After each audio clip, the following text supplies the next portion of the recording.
Hi everyone, so I'm back with a great off-campus opportunity, and this one is with PropertyGuru. So if you don't know by now, PropertyGuru is hiring for software engineers right now. So this is a great opportunity for all of you people that are looking for a job, because PropertyGuru again is a great company to start your career off with. So in this video, we'll be talking more about the role that they're hiring for. We'll be talking about the eligibility, and of course, as always, I'm going to give you guys tips on how to get your resume shortlisted. So make sure to watch the complete video and then apply ASAP. The link to apply is going to be in the description box. It has opened recently. I think a couple of days or one day back only it has opened. So make sure that you apply ASAP, because of course it will be closing soon. And these days you have to be on your toes, because the openings are coming and going like anything. So you have to be on your toes, you have to be careful, and you have to apply as soon as possible.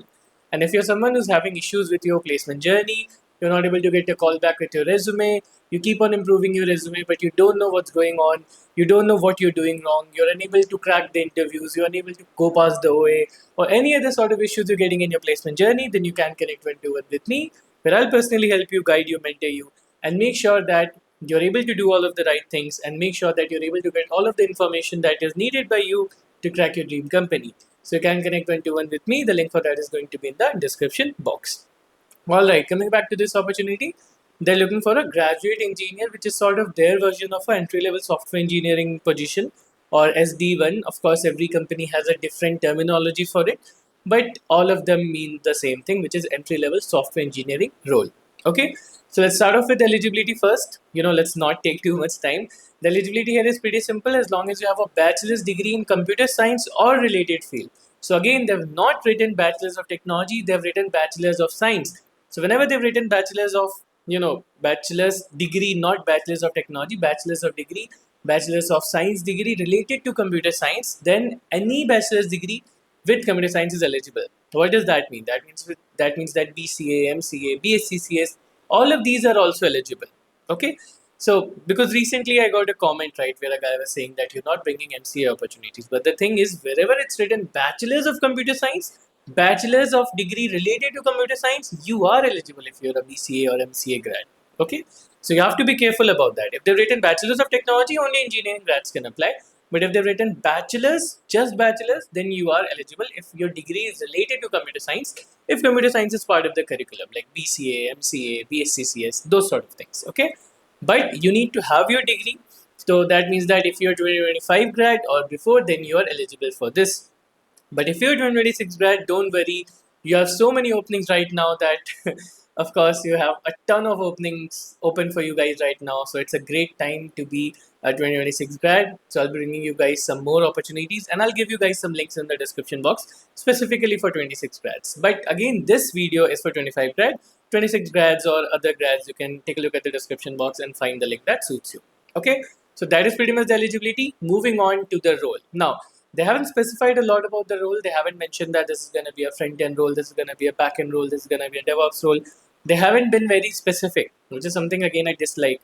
But it can be advantageous thing, it can be disadvantageous, right? It depends. Because of course you don't know exactly what they're looking for, so you cannot mold your resume according to that. But that also gives you a buffer time, so that you don't have to know something particular to crack the company. As long as you have a decent resume and you're able to crack the interviews, you can get into a company that is not, putting specific skills. So it's both a good thing and a bad thing depending on how you look at it.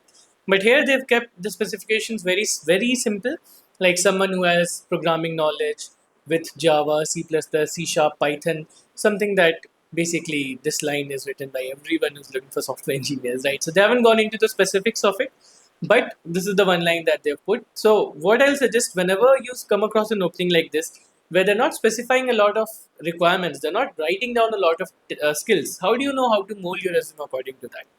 So this is what you need to do.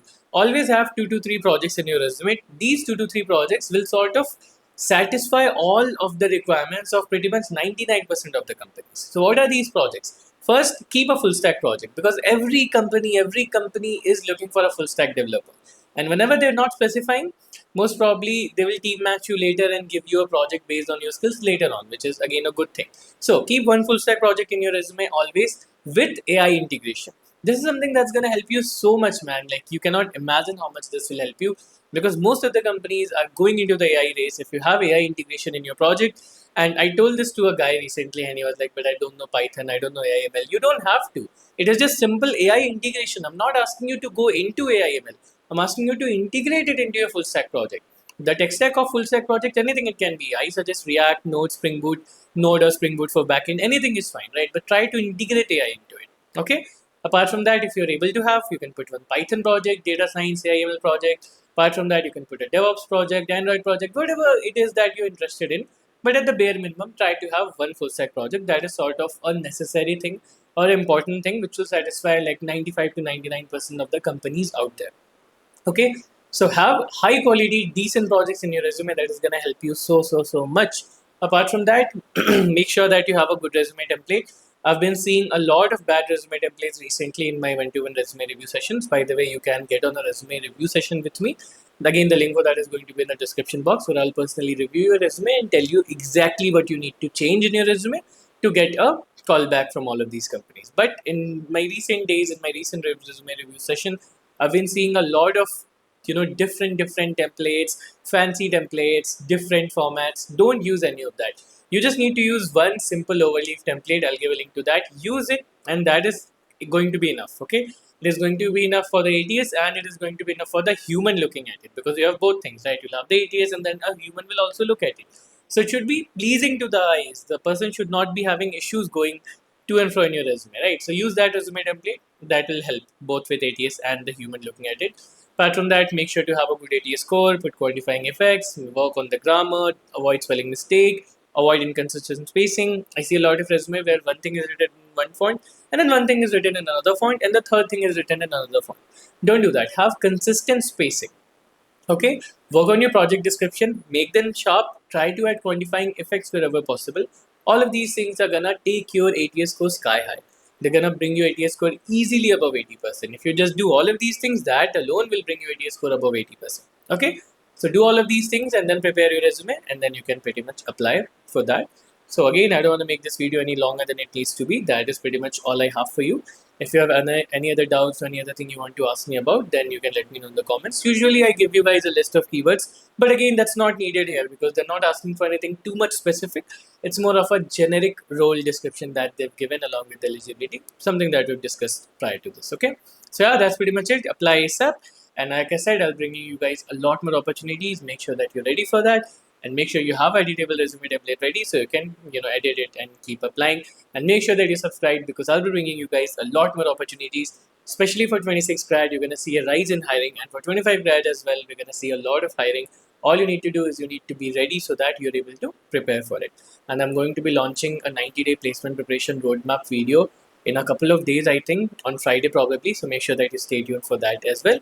That will tell you exactly what you need to do to get yourself placement ready in 90 days. So yeah, that's pretty much it. Let's not extend this any further. Thanks for watching. Let me see you in the next video.